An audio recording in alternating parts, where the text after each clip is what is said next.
Every minute of Narrativ's reporting, every story that we break is made possible by our patrons. You too can become a patron by joining at patreon.com/narrative. Narrative, where truth lives. Hello, everybody, and welcome to Narrative. In just the last few days, we've begun to hear even more truths about what really happened on January the 6th. Cassidy Hutchinson reveals in her new book that former President Trump himself led the chanting to hang Mike Pence, his vice president, from inside the Oval Office.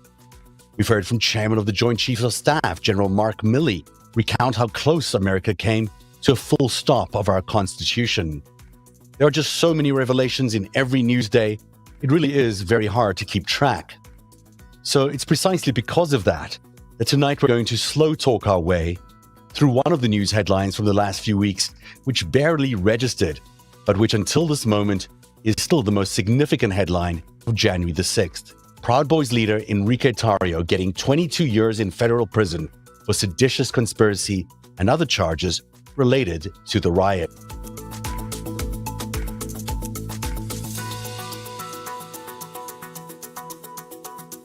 Tarrio received one of the longest sentences yet for his role in the January the 6th Capitol insurrection, even though he wasn't even at the Capitol on the day of the event.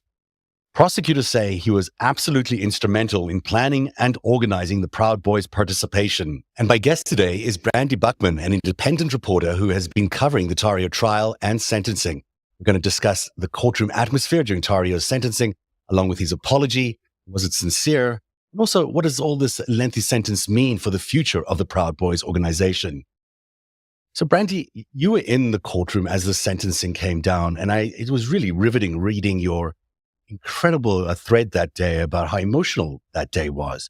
And we all think of Enrique Tarrio as this tough guy, perhaps white nationalist, but then suddenly at the end of all of this trial came this sort of more real version of who he might be as a human being. So who is Enrique Tarrio? I think first, an important thing to note about sentencings are it's a chance for defendants to basically make their last best effort and their last best impression for the judge, because the judge holds their fight. And I think that the person Tarrio put himself out to be when he was being sentenced was someone who might have been more remorseful than he actually was. We did see in the days after he was sentenced that he pretty much went right back to talking politics and talking about how Trump had to be reelected in 2024 because his presidential pardon, he hopes, would depend on it. But as far as who Tarrio is, I think that says a lot about who he is in a nutshell. As a founder of the Proud Boys, he moved up the ranks and assumed this leadership position of an organization that promotes not just a white supremacist philosophy when you boil it down to it, even though they would deny that that's the case. It also promotes this Western, West is best, men first, misogynist, just anti-diversity view of the world. And so he really embodied that when he was at the height of his popularity. And he would go out with his sunglasses and his cap and his cigarettes, and he would be very macho and masculine. We saw somebody in court who was wearing a prison jumpsuit once reality snuck in there, and who realized, I think to some degree it was true, that the damage he had done to his family was real and that the pain for them was very real. And we did hear about that from some folks at court. He came from a history of being a minor criminal in Miami, a short record, but a significant record in terms of crime. How did this sort of Cuban-American land up becoming a face of white nationalism? He just got himself so involved with, I think, the Gavin McInneses of that organization who founded the Proud Boys, and it's put himself out and was friendly with Roger Stone, was friendly with a bunch of Trump World affiliates. And I think that once 2016 happened, once 2020 really happened, in terms of all of the civil unrest that was going on, the Proud Boys as an organization for Tarrio, he really saw that as an opportunity to grow them out and make themselves more of a name brand. Because in the years prior to that, he took his sort of razzle-dazzle marketing for Proud Boys approach to different rallies or different events, different situations where there was civil unrest to act as the pushback to the leftist movement. So I think that a lot of these extremists, for him, it was about opportunity, and the opportunity was wide open with Trump. And what we did see at trial and what we learned and heard through testimony was that once Trump had said to them in September at the presidential debates that they should stand back and stand by, the numbers of Proud Boys who started signing up for recruitment exploded. And it set about a sequence of events that led Tarrio to where he finds himself today. That is an incredible split screen if you think about Donald Trump saying stand back and stand by, and then his family pleading for mercy before the judge in that sentencing day. What was his mother saying to the court in pleading for her son's adult life? The interesting thing was that she put him out as this figure who had always respected law enforcement. And this was a key contention at the trial for him, because part of the prosecution's argument in the seditious conspiracy allegation was that the Proud Boys had essentially went from tolerating law enforcement, liking cops, being on the sides of cops, to somewhere in December taking a major turn away from them and then using this anti-police attitude that had ramped up since one of their own had been stabbed at this event in D.C. to stop the Still rally in D.C. He totally went in about face with law enforcement. And Tarrio's mother commended him about how upstanding he had been and how he'd always respected police and he had always respected law and order. But we didn't see that. We didn't see that in the evidence of his communications. We didn't see that in his actions. He's had multiple run-ins with the law himself. And key to that argument was one of the officers who he had said he had given basically advance notice to that the Proud Boys would be showing up on the 6th and not to worry and everything was above board. This officer also is now under investigation for improper relationships with Tarrio, because when we looked at some of the text messages in court, they weren't particularly helpful to the police. They were helpful to Tarrio. It was essentially he was pumping them, it looked like, for info. I mean, there is this sense around him, isn't there, that he was either an informant or cooperating with police or cooperating with elements within the police, or it was never really clear where on the line of law and order he stood. But you're saying that there might have been some corrupt elements within the police that were being used, or either willingly or unwittingly being used to influence what the police response would be? That's correct. Yes, there's an officer named Shane Lamond, who I believe he's still suspended. I know that he was charged. He's under investigation. He's denied all wrongdoing. But essentially, that was what we saw at trial, was how he would utilize the officer, being friendly with the officer in a situation that would seem like a typical informant relationship. But really, their relationship was inappropriate by the looks of the text messages and a little bit too close. And so that's what Tarrio does. And that's what we saw too with just members of his organization, is he figures out what he needs from each individual and then manipulates the situation to go along with that. But he also surrounds himself with people who are more than happy to be his foot soldiers. It's not a big lift for him, I don't think. Yeah, it's interesting, isn't it, that he's charismatic, maybe the word to use, that he's able to capture the minds and hearts of all these grown adult men who start calling him boss or whatever it is they were calling him, and suddenly they're listening to his orders. Was it his charisma? Was it their lack of guiding force in their lives? What was it that was driving to follow him? Yeah, I think it's a combination of the two.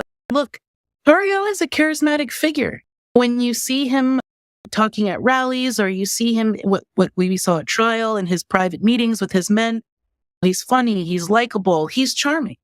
You can have a rational discussion with him to a certain point, whereas other extremists, you might not be able to have any rational discussion. And that is a big draw for him. But I think the other part of that too is it takes two to tango, right? You needed guys who wanted to look for someone to fill these voids in their life, or to satisfy what they believed about the state of the world or the state of the U.S. government or what was going to happen. Certainly across both the Oath Keepers seditious conspiracy trials and the Proud Boys seditious conspiracy trials, the big takeaway that I had from all of these situations was a lot of these people wouldn't be in this situation if they had better friends or better hobbies. Oh, absolutely. There's a lot of lonely people out there. It's interesting as well that he wasn't there on January the 6th. Of all the people to get the longest sentence of anybody for this event, January the 6th so far, he wasn't even there. Told by police to leave the night before, and he did. He left the night before after sort of an unusual huddle with the Oath Keepers, Stuart Rhodes, the night before, but he did leave. How could prosecutors get away with requesting even a sentence so high when he wasn't even on site? The big thing with this is that for prosecutors, it was about what was the intent and how did your leadership position over this conspiracy operate? Because Tarrio didn't need to be in the Capitol or on the Capitol grounds to be communicating with Proud Boys, which he was. He told them while the rioting was going on, don't effing leave. When he was posting messages on social media, he was taking responsibility for it, pumping up anyone who was watching while we know law enforcement is trying to shut this down, which is, it's a big conflict with what he said at his sentencing and what he has said since his sentencing, which is, if I would have been there, things like this wouldn't have happened. That's precisely what he said. And we know that's not to be the case. But I think that the point that the government was trying to make, and that what the point that was being made by the judge with such a harsh sentence, was that given the evidence, given his leadership position, given the weeks of maneuvering that went into this, and given the fact that there was evidence that came out at trial that he timed his arrest on January 4th so that he could have an alibi to not be in DC on January 6th. How did he time his arrest? Remember, he had insight from the officer in DC, Shane Lamond, that he was potentially facing arrest should he come into the district. Now, he knew that there was a warrant out for his arrest, and we saw messages between Joe Biggs, one of his co-defendants, and others discussing this. And Jeremy Bertino, who was convicted of seditious conspiracy and pled guilty before the trial even began. There was some information that came out that made it seem that, he knew he was going to be arrested, and it gave him a perfect alibi to say, I can't be in DC. That really does color the story a lot. Why did he not want to be there? Just to hide from law enforcement, or because he knew what a disaster was about to unfold? That's what the jury concluded, was that there was a criminal conspiracy to stop the transfer of power. And that when the jury saw the messages leading up to the 6th, they knew once Tarrio had been arrested that Biggs and Nordine would have to step in his place, and they were ready and willing to take over. They talked about this, I believe, as early as January 2nd or 3rd, that if anything happened to Tarrio, that this is what to do. And you have to remember, on the day of the 6th, there were people marching around DC that had shirts that said, Enrique Tarrio did nothing wrong. Mm. They were talking about his burning of the flag in December that got him arrested on the 4th. So they had all of this opportunity to create T-shirts, to create social media marketing. So you see what I'm saying? There's a lot of things there that sort of indicate to us that Tarrio is a lot smarter than folks may be willing to give him credit for. Still ended up with a big sentence, didn't he? So that's a number of interesting things there. One of them is that there were all these events leading up to January the 6th. Like, I think most people still in their mind think of January the 6th as an event that happened in response to an election that Donald Trump didn't win. But that's not really the origin of January the 6th. It began many weeks, even before the Stop and Steal campaign started, well before the elections took place. And then it proceeded right after the election in a very organized way. There were a number of events that led up to January the 6th, all the way through December and November, and each of them progressively more violent and more active. And it certainly seems like they were either being trained into doing what they were going to do on January the 6th, or being influenced in a way to behave that way. Or I'm not sure what the purpose of those events were, but it certainly created an organized feel that they would feel comfortable, confident, and ready to do what they did on January the 6th. Yeah. I definitely think that there's some truth into that, because we had two major rallies that both of the seditious conspiracy trials focused on as the preamble to January 6th. That was the Stop the Steal rally in November, and then the one in December. They were each roughly about a month apart. Both of them were heavily promoted, heavily attended by Proud Boys and Oath Keepers, Trump affiliates, members in Trump's campaign for 2020. And what we saw was that after the December rally, when we had the violent incident where Jeremy Bertino, one of the Proud Boys, had been stabbed, what we saw was within about a week, the Proud Boys, in conjunction with Trump's tweet on December 19th, 2020, inviting people to come down to DC for the 6th, the Proud Boys created that same night a subdivision called the Ministry of Self-Defense.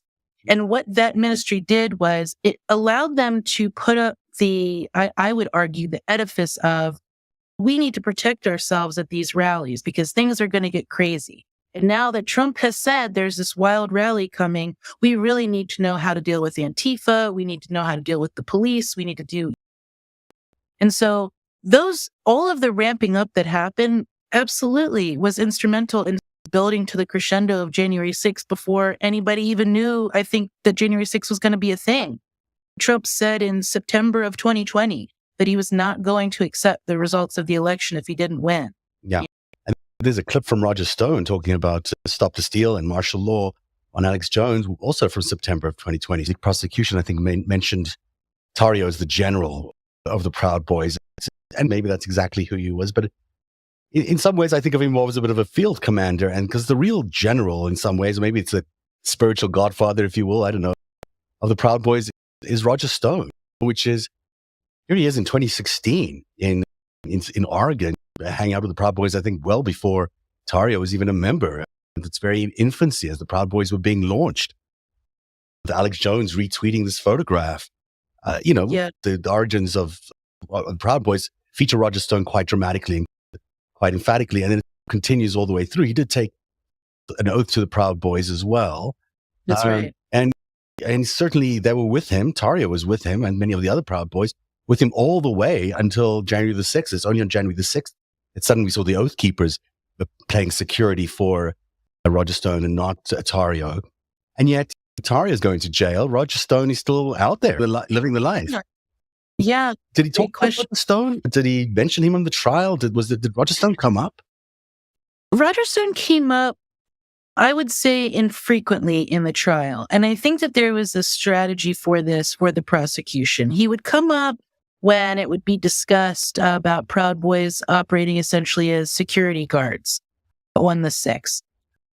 But really, I think that the prosecution made the calculated decision of keeping the bulk of their discussions to the specific defendants. And that even when we're talking about other alleged and now convicted seditious conspirators, Oath Keeper Elmer Rhodes, prosecution really made an effort to not really bring that in because they didn't want to have hearsay arguments. They didn't want to get into free speech arguments with the defense. The calculated decision to leave Roger Stone out of it might have been, at least as far as I know, might have been related to just trying to keep it as clean as they could for what was already a massively sprawling and complex case. We now know that this attempt to steal the elections preceded the actual election. You've got Donald Trump, Roger Stone, Alex Jones, Michael Flynn, whomever, Steve Bannon, all conspiring this event, this January the 6th event. And yet, so far, we've only seen those supposed foot soldiers, let's call them foot soldiers, being arrested. Do they expect, if Donald Trump is reelected, do they expect that he's actually going to come through for them and let them off, give them the pardons? I think so. I think absolutely they do. A couple of days after Tarrio was sentenced, he gave an interview saying, or not a couple of days, but I think it was like a week at least, he gave an interview saying that he expected Trump to pardon him and would want Trump to pardon him if he was reelected. And he put out a few messages saying, you have to vote for Trump in 2024 because that's the only way that we're pardoned. Ethan Nordine, one of the other co-defendant Proud Boys convicted of seditious conspiracy, he got, I believe it was 18 years. So he got another very stiff sentence. Him too. He has pretty much said the same. Joseph Biggs has said the same. They all are betting all of their wages here on Trump saving them, which should come as no surprise to anybody. Even if Trump has not indicated that he's trustworthy to the average person, with the average intelligence that can see the writing on the wall. These folks, I think, are really bought in to this belief that he's a savior, that he's a hero, that the world can only be righted if he's in charge of it. And anything without him is just going to fall short of that. Now, incidentally, as we're sitting here talking today, this was the day that Tarrio and some of the other co-defendants finally were transferred to jail for the duration of their sentences. All of the talking that happened in the last few weeks might seem to quiet down, but I would doubt it. I think that especially Tarrio survives on attention. And so as long as Trump is out there beating the drum, and Trump also said in an interview himself, he would consider a pardon for Tarrio. So there's nothing, I don't think, to convince him otherwise that it's a possibility for him. That is interesting, considering he seemed to say the words that he was remorseful. He seemed to say that he didn't want January the 6th to have happened the way it did, and yet he still supports Donald Trump today. How does he explain that contradiction? How would you try to explain his contradiction? They likely don't believe the nice things that they say when they're in a federal courtroom before a judge. Mm-hmm. When Dominic Pezzola, one of the other Proud Boys, who was not convicted of seditious conspiracy, but who was convicted on several other charges and was sentenced to 10 years, it literally was a span of maybe 2 minutes, and I'm being generous, where he was before the judge, crying, blubbering about how sorry he was, and said he would never be involved with politics again. Those were his words. I will never be involved with politics again. And then quite literally, as soon as his sentencing was over, he went to walk out the door, put his fist up in the air, pumped it, and said, Trump won. There's not a lot of logic to be found in some of the reasons why these folks will just so blindly follow this guy after he's gotten them in so much trouble, and they've allowed themselves to get in so much trouble. But yeah, I just think that they're bought in and they're willing to play the game. So it still means that this very potent force that is the Proud Boys remains a potent force against democracy. And once they're released from prison, which, won't be 22 years, it'll be much sooner than that, that this is still a force that could still be targeting democracy well after they're released from prison. The thing that these trials did was that they did help to hobble the Oath Keepers as an organization, the Proud Boys as an organization. And it did put it out there what will happen if you attempt to stop the transfer of power, if you attempt to use violence as a means for your political ends. But yes, indeed, they likely will not serve the duration of their sentences. They have to, I believe the regulations, they have to at least serve 85% of it. So still quite a long time for all of them to be in jail. But the reality is that so long as these ideas pervade and are mainstreamed into society or propped up by politicians who are running for very powerful offices in the United States, this stuff will not go away. We know, and I've talked to different experts on domestic terrorism in particular, who say the sentences, they're not a great deterrent. What they do is they help dismantle these organizations financially. They help run some folks underground. But what we're dealing with now is still very much in play. Trump is still out there saying things to excite people, to potentially incite violent acts against other individuals as he's facing his own criminal indictments. So I don't think that them being in jail is going to stop this. There will always be someone to come in under the cracks. I think it's left to everybody who sees the writing on the wall to take responsibility and fight for a real democracy, and not a government run by a person who wants to be a tin pot dictator. Now, Tarrio intends to appeal, presumably. I think definitely he is going to appeal. I think all of them have indicated that they will appeal. Many of the Oath Keepers are appealing as well. I think that's a long, arduous process. And I think that based on the way that they were sentenced, the way that their convictions came down, overarchingly, they're going to have a tough time trying to get past this bar. What we saw were judges hand down sentences where they did describe or did enhance the charges with terrorism enhancements.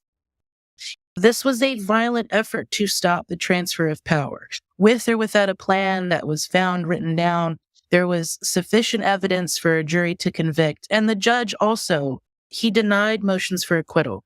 He denied attempts to retry the entire thing.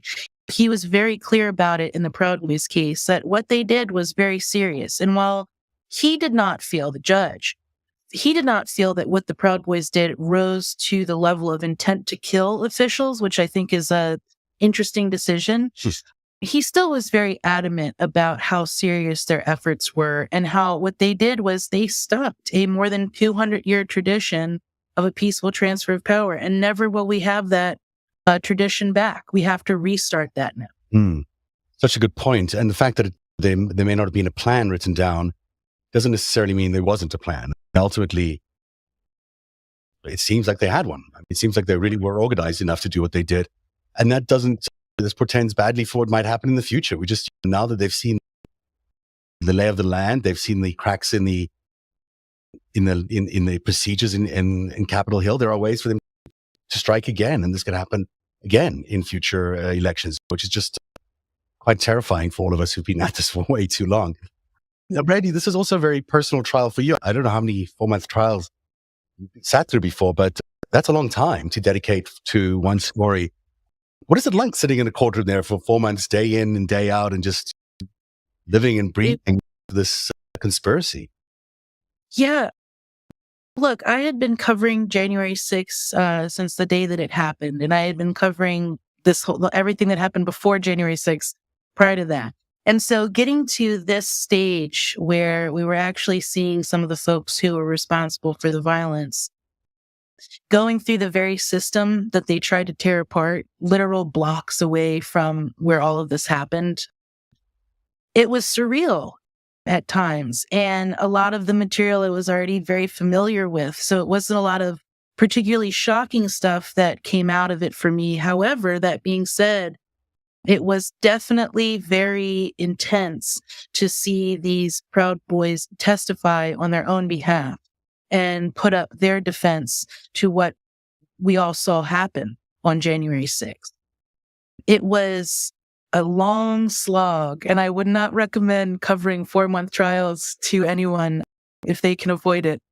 But it was a really great experience in terms of me being a journalist covering this for a long time and getting to see everything from the beginning to the end. And I would not go back and change it for anything. And I'm writing a book about these trials specifically because I just spent so much time enmeshed in this. That's so important. I'm so glad you are writing a book. I was just thinking that before we started this, that these eyewitness accounts that you and other reporters have of these trials are so important. These are real historic moments. And we need as clear a record as possible. Who knows how all this story ends, but Right. it ends at the right ending that we hope it'll. And we will need, future generations will need these kind of records and need the books and truly understand how we got into this trouble that we did and how we can get out of it. Did you get to know Tarrio? Did you guys get to exchange? Did I say hi? No. His lawyers were certainly very friendly. Yeah. And that's the one nice thing. Lawyers will usually talk to you for the most part, even if it's just to shoot the breeze with you. And I will say that they were very approachable to the press, which some lawyers on that side of the conversation typically are not. But I didn't get to know Tarrio very well, no. But I hope to have a chance to interview him for the book. I'm happy to speak to all of these parties involved and put everything that is said in the proper context. What's the one question you have for him? Oh, gosh. Yeah. That's no comment. I'll reserve sharing. Read the book. Brandy, it's great to have you on the show. I've been a fan of your work for so long, and I'm so glad we finally get a chance to talk after this momentous trial. There's a lot of hardworking, independent journalists in this field. Maybe not even a lot. There's probably very few of us now, but there's less than there used to be. But you're one of the greats, and you've done a terrific job of bringing us some incredible insight. Now, your thread on that of sentencing day was remarkable. Everyone should go back and read it. And everyone should follow you on Twitter or X and anywhere else you want to promote. So do you want to tell everyone where they can find you and how they can find you? Yeah, these days you can still find me on Twitter or X under Brandy Buckman. You can find me on Mastodon or Blue Sky under the same name. I'm the same place everywhere. I'm freelancing for Long Crime News, and I hope to be covering Trump's trial in D.C. beginning in March, and we'll have plenty of live tweeting to go there. Hope you'll come back on for that. That sounds amazing. Yeah. Randy Buckman, thank you for this enlightening conversation about the Enrique Tarrio trial and just a better understanding of how the January the 6th conspiracy came together. And really appreciate your insights. My pleasure. Thank you so much, Brandy. Thanks, Zev. Cheers. Have a great day. Every minute of Narative's reporting, every story that we break is made possible by our patrons. You too can become a patron by joining at patreon.com/narrative. Narrative, where truth lives. One day, you'll tell the story of autocrats, crooks, and kings who came for our freedom.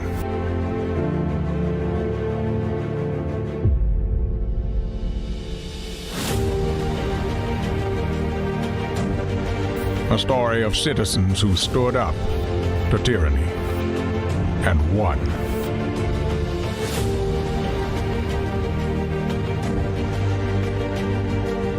The people prevailed and renewed an old vow to a more perfect union. And that was just the beginning. The story continues. Narrative, where truth lives.